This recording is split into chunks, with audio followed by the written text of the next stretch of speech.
ہاں جیسے ہی آپ نے لبیک پڑھ لیا، لبیک اللہم لبیک لبیک لا شریک لک لبیک ان الحمد والنعمت لک والملک لا شریک لک، لبیک اللہم لبیک لبیک لا شریک لک لبیک ان الحمد والنعمت لک والملک لا شریک لک، لبیک اللہم لبیک لبیک لا شریک لک لبیک ان الحمد والنعمت لک والملک لا شریک لک۔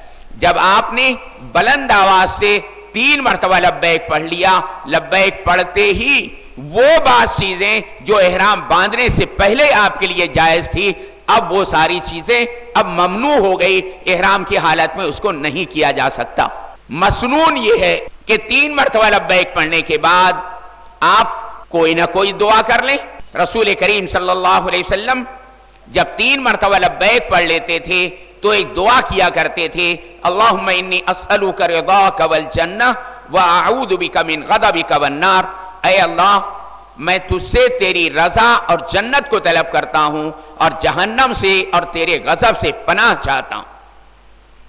اس دعا کو آپ کر لیں جو مسنون ہے، ورنہ آپ کو اختیار ہے، چاہے جو دعا کی جا سکتی ہے تو آپ درود شریف پڑھ لیں اور اس دعا کو پڑھ لیں۔ تو جن لوگوں نے حج قران کی نیت کی ہے ان کو یہ نیت کرنا ہے، جن لوگوں نے حج افراد کی نیت کی ہے یعنی وہ عمرہ نہیں کرنا چاہتے، وہ صرف حج کرنے کے لیے سفر کر رہے ہیں، تب انہیں نیت کرنا پڑے گی، اللہم انی ارید الحج فیسرہ لی وتقبلہ منی، اے اللہ میں حج کی نیت کرتا ہوں، اسے میرے لیے آسان فرما اور قبول فرما۔ تو جب آپ نے حج کی نیت کی، عمرے کی نیت آپ نے نہیں کی، تو نیت کرنے کے بعد آپ نے 3 مرتبہ بلند آواز سے لبیک پڑھ لیا، اس کے بعد وہ مسنون دعا آپ نے کر لی۔ اب یہ سلسلہ جو لبیک اللہم لبیک پڑھنے کا جاری ہوا، مکہ مکرمہ پہنچ کر آپ کو صرف ایک طواف قدوم کرنا ہوگا۔ طواف قدوم حج قران کرنے والے کو بھی کرنا ہے اور حج افراد کرنے والے کو کرنا ہے، حج تمتع کرنے والوں کے لیے طواف قدوم نہیں ہے۔ تو وہ 7 چکر طواف کر لیں گے، 2 رکعت واجب الطواف ادا کر لیں گے بس، اور اسی احرام میں ان کو مکہ مکرمہ میں رہنا ہے، بار بار لبیک اللہم لبیک پڑھتے رہنا ہے۔ جب بھی حرم شریف آئیں، چونکہ احرام کی ساری پابندی ہے، ساری پابندیوں کا لحاظ رکھتے ہوئے 5 وقتہ نماز بھی ادا کریں گے، نفل طواف بھی جتنا ان کا جی چاہے گا کر سکتے ہیں، لیکن یہ احرام چونکہ حج کا بدا ہوا ہے لہذا نفل عمرہ اس درمیان نہیں کیا جا سکتا۔ حج قران کرنے والا بھی جب تک حج سے فارغ نہیں ہوگا نفل عمرہ نہیں کر سکتا، حج افراد کرنے والا بھی جب تک حج سے فارغ نہ ہو جائے اس وقت تک وہ نفل عمرہ نہیں کر سکتا۔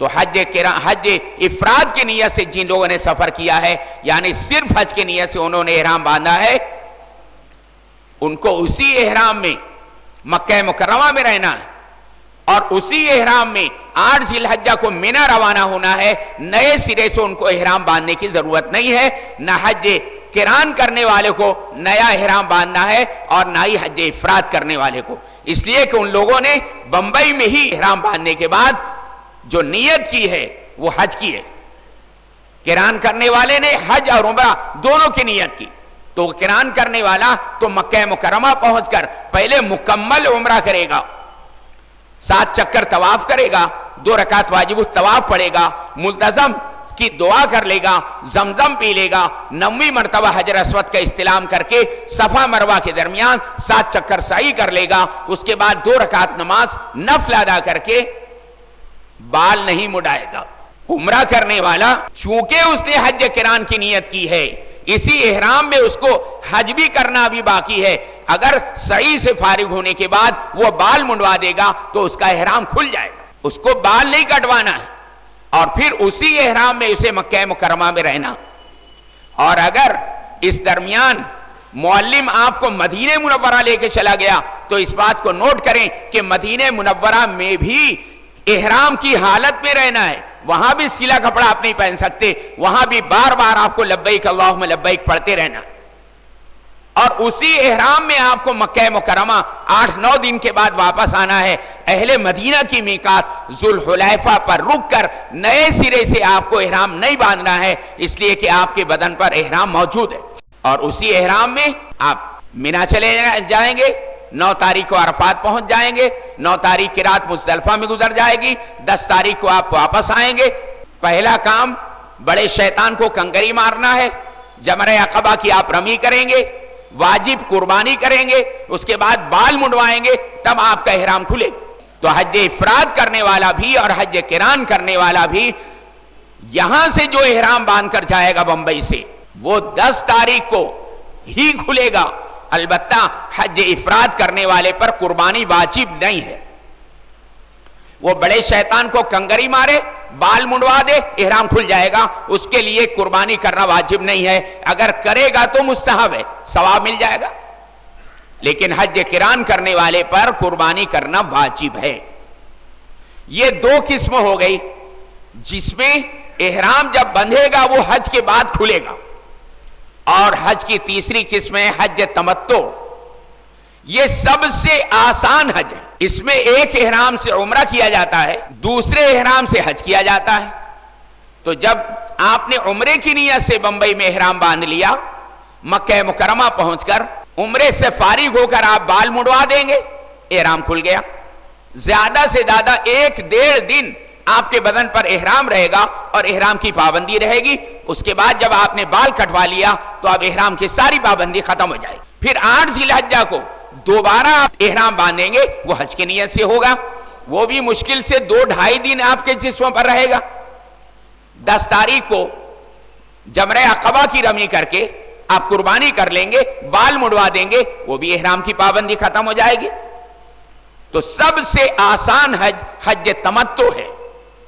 اس لیے اسی کی تعلیم آپ کو دی جا رہی ہے تاکہ سہولت کے ساتھ آپ اپنے فریضے کو ادا کر سکیں. ورنہ یاد رکھیں، ہمارے آقا صلی اللہ علیہ وسلم نے حجۃ الوداع کے موقع پر جو احرام باندھا تھا وہ حج قران کی نیت سے باندھا تھا.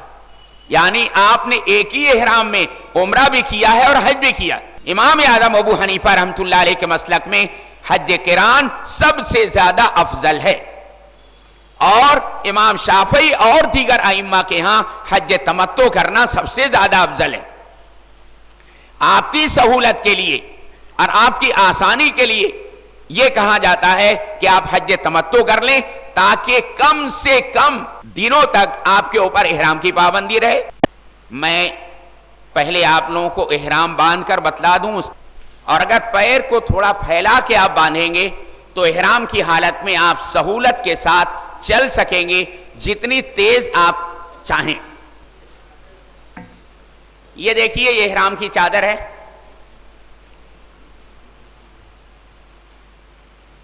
اس طرح آپ لے لیں. احرام کی چادر کا وہ حصہ جو آپ کے سیدھے ہاتھ میں ہے اسے آپ یہاں تک لائیں. اس کے بعد بائیں ہاتھ میں جو چادر ہے اسے اس طرح موڑ دیں. اپنا حصہ نیچے بچا ہوا ہے اسے اس طرح آپ موڑ دیں، اور اس کے بعد اوپر سے نیچے کی جانب تھوڑا سا موڑ دیں. اس کے بعد اس احرام کی چادر کی حفاظت کے لیے جو بیلٹ آپ نے لے رکھا ہے اس کے اوپر اسے باندھ لیں. پھر جتنا حصہ آپ نے موڑ دیا تھا اسے پھر سے کھول دیں.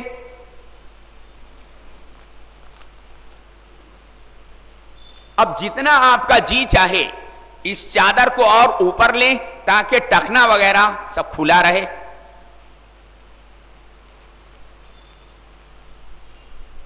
اب اسے نیچے کی جانب موڑ دیں.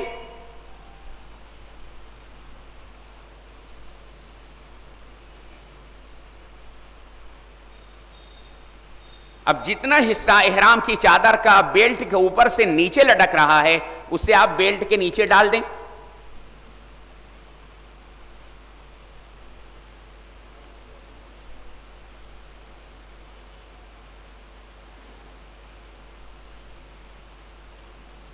اب یہ جس انداز میں اس کو باندھا گیا ہے آپ نے دیکھا کہ یہ چادر بغیر سلی ہوئی ہے، بغیر سلی ہوئی چادر ہے، لیکن جس انداز میں اس کو باندھا گیا ہے کتنی ہی تیز ہوا چلے آپ کی سطر کہیں سے نظر نہیں آئے گی، اور اتنی مضبوط ہے کسی طرح کھلے گی بھی نہیں۔ یہ ایک دم آسان طریقہ ہے، ورنہ علماء اور بھی بہت سارے طریقے بتلاتے ہیں، آپ کو اختیار ہے چاہے جس طرح آپ کا جی چاہے احرام باندھیں، لیکن یہ آسان ترین طریقہ۔ دوسری چادر آپ اوڑھ لیں، یہ آپ کا احرام ہو گیا۔ احرام باندھ لینے کے بعد میں نے جس طرح میں نے کہا کہ اس بات کا خیال رکھتے ہوئے کہ وہ مکروہ وقت نہ ہو، 2 رکعت نماز نفل ادا کریں۔ 2 رکعت جب مکمل ہو جائے اور آپ سلام پھیر دیں تو پھر عمرے کی نیت کر لیں، اے اللہ میں عمرے کی نیت کرتا ہوں، اسے میرے لیے آسان فرما اور قبول فرما۔ 2 رکعت نماز پڑھنے کے بعد آپ یہ نیت کریں گے، یاد رکھیں اس بات کو، ایسا نہ ہو کہ پہلے آپ نیت کر لیں اس کے بعد نماز پڑھیں۔ آپ کو 2 رکعت نماز پڑھنا ہے، اس میں افضل یہی ہے کہ قل یا ایھا الکافرون اور قل ھو اللہ احد پڑھا جائے۔ جب آپ سلام پھیریں سر سے چادر گرا دیں، اور اس کے بعد آپ عمرے کی نیت کریں، نیت کر کے 3 مرتبہ بلند آواز سے لبیک پڑھ لیں اور کوئی نہ کوئی دعا کر لیں۔ اب احرام آپ کا بن گیا اور احرام کی ساری پابندیاں آپ پر آ گئی۔ اب احرام کی حالت میں آپ حضرات سلا ہوا کپڑا نہیں پہن سکتے۔ سلے ہوئے کپڑے سے مراد یہ ہے وہ کپڑا احرام کی حالت میں پہننا ممنوع ہے جو ٹیلر آپ کے بدن کی پیمائش کر کے کپڑے کی کٹنگ کرتا ہے اور اس کے بعد سیتا ہے، ایسے سارے کپڑے احرام کی حالت میں ممنوع۔ آپ شرٹ نہیں پہن سکتے، پینٹ نہیں پہن سکتے، کرتا پائجامہ نہیں پہن سکتے، کوٹ نہیں پہن سکتے، بنیان نہیں پہن سکتے، انڈر ویئر نہیں پہن سکتے، سر پر ٹوپی نہیں پہن سکتے۔ ہر وہ کپڑا جو آپ کے بدن کی پیمائش کر کے اس کپڑے کی کٹنگ کر کے اس کو سیا جاتا ہے، یا ایسا کپڑا جو بنا جاتا ہے، جیسے سویٹر ہے یہ بنا جاتا ہے، تو چاہے سلا ہوا ہو چاہے بنا ہوا ہو احرام کی حالت میں ممنوع ہے۔ اگر کسی نے احرام کی حالت میں سلا ہوا کپڑا 1 گھنٹہ اپنے بدن پر باقی رکھا، اس پر صدقہ کامل واجب ہو جاتا ہے، یعنی 1.25 سیر گیہوں یا اس کی قیمت اسے صدقہ کرنا ہوگی، جتنا کہ ہم عید الفطر پر صدقہ فطر دیتے ہیں۔ اور وہی سلا ہوا کپڑا اگر پورا دن یا پوری رات 12 گھنٹہ اگر اس کے جسم پر رہ گیا تب اس پر دم واجب ہو جائے گا، اسے جرمانے میں قربانی کرنا پڑے گی۔ احرام کی حالت میں آپ کا چہرہ بھی کھلا رہے گا، آپ کا سر بھی کھلا رہے گا، سونے کی حالت میں بھی اور جاگنے کی حالت میں بھی آپ کا چہرہ بھی کھلا رہنا چاہیے اور سر بھی کھلا رہنا چاہیے۔ اگر احرام کی حالت میں پورا چہرہ یا 1/4 چہرہ 1/4 پورا سر یا 1/4 سر اگر کسی چیز سے آپ نے ڈھانپ لیا اور وہ کپڑا 1 گھنٹہ آپ کے چہرے پر یا سر پر رہ گیا تو صدقہ کامل واجب ہوگا، اور اگر پورا دن گزر گیا یا پوری رات گزر گئی تب دم واجب ہو جائے گا۔ یاد رکھیں پورا چہرہ بھی کھلا رکھنا ہے، پورا سر بھی کھلا رکھنا ہے۔ اس لیے میں آپ کو یہ ہدایت دینا چاہوں گا کہ اگر آپ لوگ سر تک چادر اوڑھ کے سونے کے عادی ہیں، برائے مہربانی وہ عادت آج سے ترک کر دیں۔ کاندھے تک تو آپ چادر بھی اوڑھ سکتے ہیں، بلینکٹ بھی اوڑھ سکتے ہیں، رضائی بھی اوڑھ سکتے ہیں، اس میں کوئی حرج کی بات نہیں ہے، لیکن آپ کا چہرہ اور سر کھلا رہنا چاہیے۔ احرام کی حالت میں آپ خوشبو نہیں لگا سکتے۔